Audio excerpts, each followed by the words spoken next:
If a visitor, contractor, or even an employee were to attempt to purposely contaminate your food product, would you be prepared to detect and prevent it? Welcome to Tag Talks, Tag's bi-monthly discussion on current and critical topics in the food industry. Today, your host, Lisa Lupo, I'm talking with Tag Director of Food Safety, Christopher Snabes, about the intentional adulteration of food and FDA's plan to upgrade its food defense quick check inspections to full comprehensive food defense inspections in 2024. Welcome, Chris. Thank you, Lisa. Happy to be here. So let's start off talking about the food defense quick checks that FDA has conducted since 2020. What are the required elements that FDA expected to see when they had these? It's a great question. So the quick checks were established to see how well the industry is ready to adapt to this new rule. This is a brand new rule. It's a whole new rule of thought. So the agency wants to make sure that the food facilities understand what they need.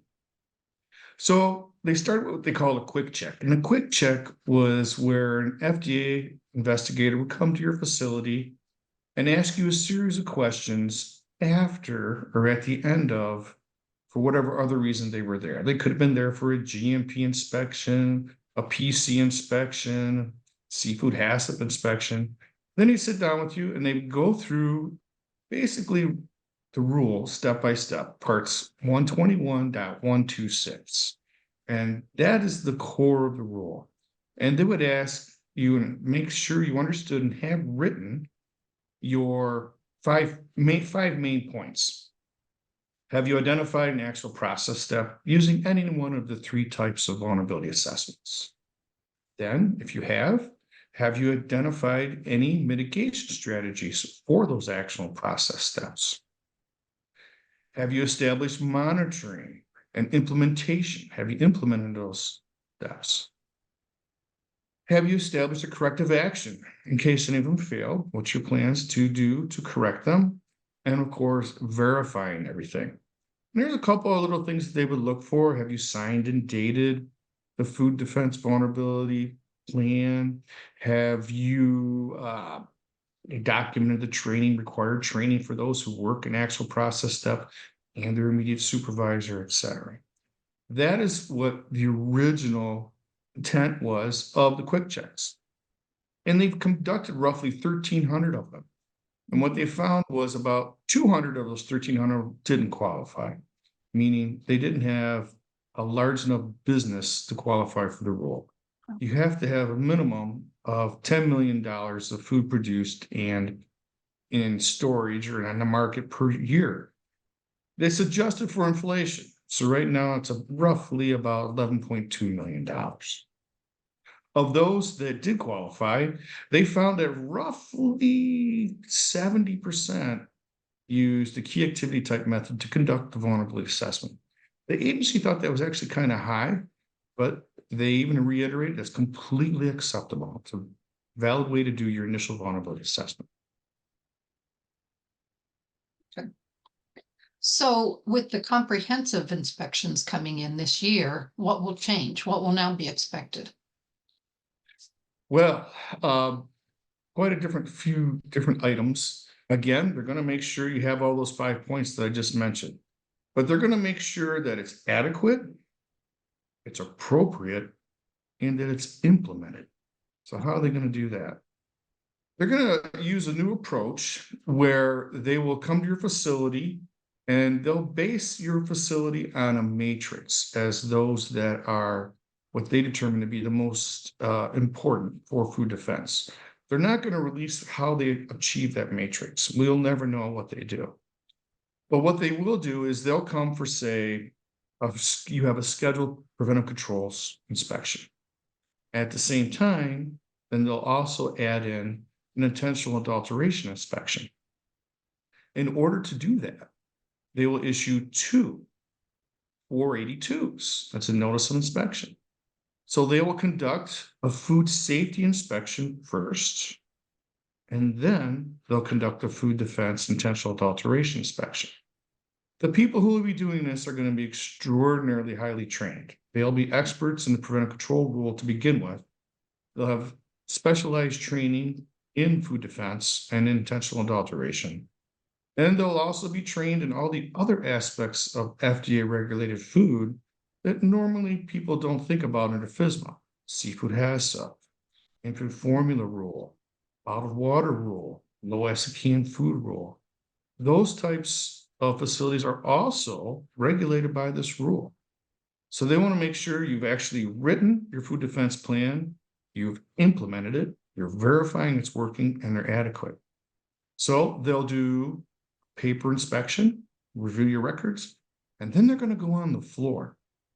When they go on the floor, there is not a new, but a different way of making sure that it's adequate.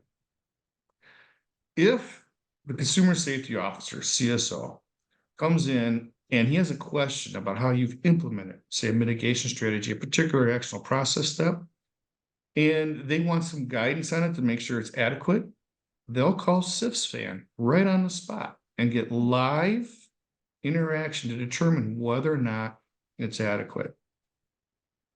As far as taking photographs, this has come up in some of the discussions that the FDA has put out. In regards to food defense and intentional adulteration, photographs are going to be exceedingly rare, very, very rare. They want to make sure that if there's a food defense implementation that's questionable, they want some guidance, that the consumer safety officer first discuss it over the phone in real time.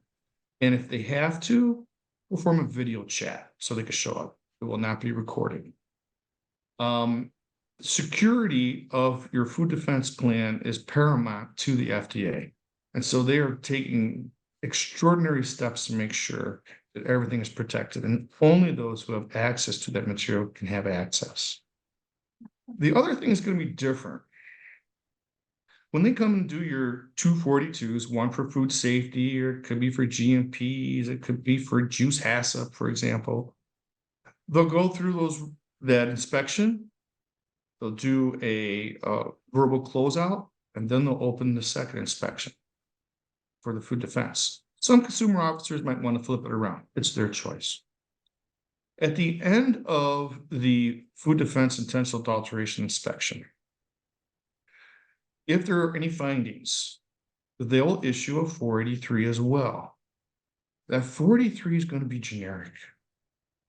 And it's going to say you are not following, or you need to follow part 121.126.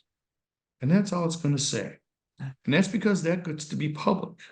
Mm-hmm. The actual findings that are pertinent where there is a deficiency will be sent to the food manufacturer directly as an appendix. That will not be published. The same will be held true if it goes to the next step of a warning letter. If, say, a warning letter is issued because you're not following 121.126, and then an appendix will be sent to that manufacturer detailing the specifics. And those are the differences. Yeah, that's a pretty big difference, and pretty important to be protecting the security of these facilities, as you said. So, are there any other particular aspects of the rule or those FDA inspections which you would want our viewers to be aware? Well, as I said, this covers all aspects of FDA regulated food, foreign as well as domestic. So foreign facilities, if you're a US manufacturer and you have a foreign facility and it exports to the US, it falls underneath this rule. The food defense plans are site specific. You cannot have a corporate food defense plan. You can have a corporate SOP that says your sites need a food defense plan. That's completely acceptable. But they are written site specific. So if you have 3 factories and they're a block apart, all 3 need a separate plan. The other items that is a little bit different with this rule is regarding to farms.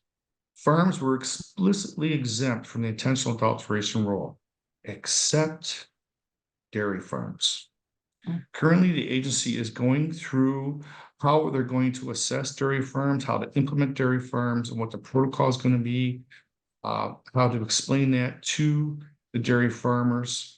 They're working with the interstate milk shipping organization to work up those logistics.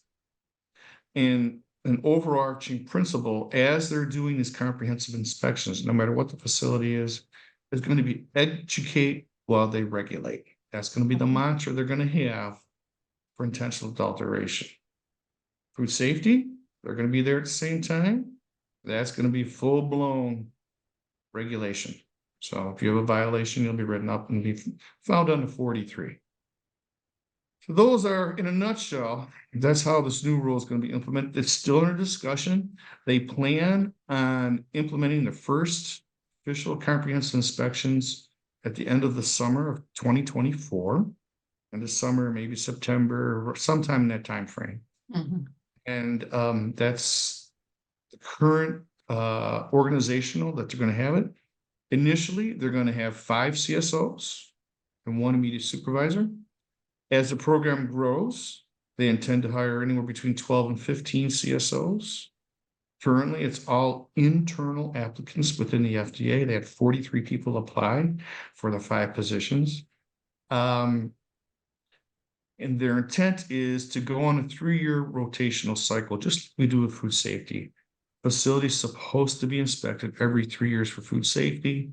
The same thing will hold true for intentional adulteration inspections. Well, that's wonderful, Chris. That's really a lot of insights into what can be a rather complex rule. Yes. And for our viewers, as you can tell, Chris and other TAG folks have extensive expertise in this area. So if you need any help preparing and ensuring that you're ready, if FDA comes knocking at your door, give us a call. We can help. And thank you for viewing. If you haven't already done so, be sure to click subscribe and the alert bell to stay up to date on all things food safety and public health from the TAG experts. Thank you again, Chris. Thank you, Lisa, and thank you everybody for listening.